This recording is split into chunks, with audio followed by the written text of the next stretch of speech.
Biden's newest tax provision is based on a very flawed understanding of morality, and I will tell you why in a moment. But my friends, as I always say before I begin my videos, if you like this content or you see promise in this content, please like, share, and subscribe. It really helps me bring this message out to you. Now, let's get into the message. My friends, very recently over the past week or so, as of the date of this video, Joe Biden and the Democrats in Congress have been pushing for a measure that would allow the IRS to demand that banks turn over records of all bank accounts that hold over $600 in assets or whatever. So if you have a bank account and you're an American and you hold over $600 in that bank account, the IRS will then have the ability to demand the bank that you have or the credit union you have turn over that information. This is being cast as a measure to defeat tax evasion and to ensure that the wealthy pay their fair share. Now, the idea of a fair share is very dubious, and it is the subject of this video, but I will get into that in a moment. So far, 40 trade associations have risen up in righteous anger and fury against this immoral proposal, saying that it will expose the consumer to numerous privacy violations, potentially allow hackers to come into the door and compromise even more information than they've been able to compromise since the advent of the digital era and the era of digital transactions. The Chamber of Commerce is actually against this as well, saying that it is a big government proposal. All of these reasons are good reasons to object to this nonsense, but I find them lacking. And I find the argument that the wealthy already pay money lacking as well. Because all of these arguments, in essence, accept the premise. The premise is that the government has a moral right, a moral right to take someone's money if it deems arbitrarily that they're not paying enough into society. And that premise is built upon a foundation of what I call a flawed moral obligation constructed in a world of artificial morals. What do I mean? So, my friends, what is a fair share? Most folks cannot tell you because, as many commenters point out, the idea of a fair share is so infinitesimally differentiated between the varying perspectives of many different people and many different circumstances. This is primarily why governments aren't able to centrally plan things, because human beings and our actions and our desires are so infinitesimally immeasurable that sometimes it's just good for them to meld together like a melting pot and happen as they happen. This was the idea of a spontaneous order theory posed by Friedrich Hayek and by others before him as well. But my friends, the idea of a fair share goes like this. Will the wealthy live in society, and society have given them so many things to allow them to be wealthy? They've paid for the roads, the bridges, the police, everything. This is sort of the Elizabeth Warren, Bernie Sanders school of thought as it relates to fair share. Therefore, it is the billionaire or the wealthy person's obligation, their moral duty, to give back to the society which has given so much to them, or so the theory goes. So when anyone says fair share, they're primarily making a moral statement. They're primarily saying a moral sentiment. And my friends, moral statements and moral sentiments cannot be fought with facts and stats, or maybe they can be, but at the conception and the genesis of that statement, it must be fought with intellectual fire that emerges from a righteous and true moral statement. So if we understand morality correctly, we can see the absolute absurdity of this idea of a fair share for a few reasons. Number one, the false understanding of moral obligation that is bequeathed by this idea of fair share renders it absolutely unintelligible to any morally coherent person. What do I mean? My friends, moral obligation can truly takes place between individuals.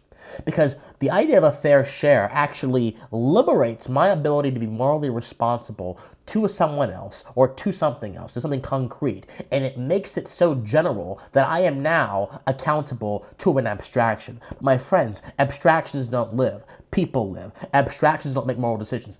People make moral decisions. So, for example, let us say that I've entered into a contract with someone and they are building a house for me, and I promised them that I would give them half of the revenue that I get from that house. I know this is not how house sales are built, I understand, but this please humor me for a moment. And I fulfill that contract once the job is complete. The fair share is what are the terms that were voluntarily agreed upon in the duration of that contract. It's concrete. I can interact with the person who has built the house for me or has fulfilled the service to me. I cannot interact with this broader idea of society because society is such an amorphous idea. The idea of a fair share assumes that society is this giant holistic mass that operates in one way and moves in one way. But any person, any prudent person with the powers of observation bequeathed upon them by nature, bequeathed upon them by the fact of their humanity, can easily see that there are significant differentiations, even in a single landmass of what society is. California is not Montana. Montana is not Atlanta, Georgia. Atlanta, Georgia is not Miami. All of these things tell us that societies are differentiated.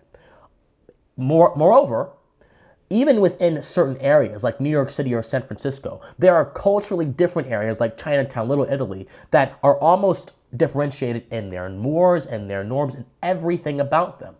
But they occur under the auspices of the American experiment. So they are somewhat coherent. What am I saying? What I'm saying is you cannot understand society, you cannot understand culture by looking at a big, giant abstraction. You can only understand culture and society by really taking a microscope and looking at the very fine strands of differentiation that really makes society society. If society was all the same, then there would be no need for differentiation. We could speak in these very broad, sweeping terms, but it's not. Back to moral obligation. So if moral obligation is concrete and the idea of fair share is not concrete, we see the idea of moral obligation get removed from the world of the concrete and then put in this artificial world of moral obligation, which in reality does not really matter. So moral obligation it corresponds to the actual terms of engagement, of moral engagement that we have in society. Me voluntarily entering into a contract with someone, me giving someone their due, or me, as Hugo Grotius would say, giving someone in strictness what they may demand from me, whether that is demanding I don't interfere with their life, whether that is demanding that I don't interfere with their reputation, things of that sort that we already have in our possession. That is concrete moral obligation. But when we go to this artificial world of morals, what is fair and what is moral, what is good, what is just becomes the subject, becomes the tool of the ruler.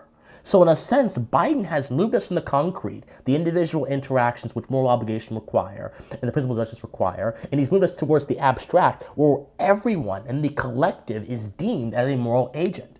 When in all reality, again, collectives are not blobs of hive minds. Collectives are ultimately made of individuals, and moral obligation is generally seen, justifiably so, as an individual interaction. I have an obligation not to destroy your property. I have an obligation not to steal from you. If I had an obligation not to steal from the community, what in the world does that mean? Does that mean I can't drive my car through the community in a dark night because the noise might steal their peace? What does that mean? Again, it becomes very abstract and almost so hard to quantify. So, in this world of artificial morals, what the ruler says, what the might says, what the government says, is what is considered true, and that is simply not how morals work. That is fundamentally absurd. And so, going beyond the philosophical argument, there's a different argument that, again, as I mentioned earlier, as alluded to earlier, that rich folks, again, have used bridges, roads, and all the other things of society to be successful. Well, I say this much. Did anyone ever ask for those things? I did not come out of the womb asking for a government to provide me roads, bridges, and services. I did not come out of the womb asking for any of those things. I happen to simply be in the context of those things existing. So let me pose a question to people who believe in this argument. Should I be held accountable for things I didn't ask or solicit? Again, when you have this sort of artificial world of moral obligation, this clear absurdity, which goes against the principle of transaction, which is the foundation of moral obligation, becomes legitimate. And any kind of prudent thinking, any kind of reasonable thinking falls under the wayside to this idea. When you say that the wealthy should pay because they have been using bridges and roads to succeed, what you're really saying is they should have to pay for something that they never solicited, they never asked for, which is an absurdity and would fly in the face of any kind of common sense in any other situation but this one, because this one, it happens to be politically advantageous. My friends, fair share is a chimera. It does not exist in our reality, and no one has an obligation to pay for something that they did not ask for or solicit. No one has an obligation to be a slave or to be servile towards an idea of collective good. No one has an obligation to do anything that goes outside of what in strictness you may demand by your rights, and rights are simply things that allow us to live morally and responsibly, allow us to operate in this world harmoniously, and B, anything with outside of the scope that you have asked for or voluntarily assented to. So in a sense, my friends, tax evasion is simply the conclusion of a just premise that you owe the government absolutely nothing. Now, I don't advise you go out and evade your taxes because that could get you in trouble, but I am saying this. There's nothing morally wrong with keeping what belongs to you.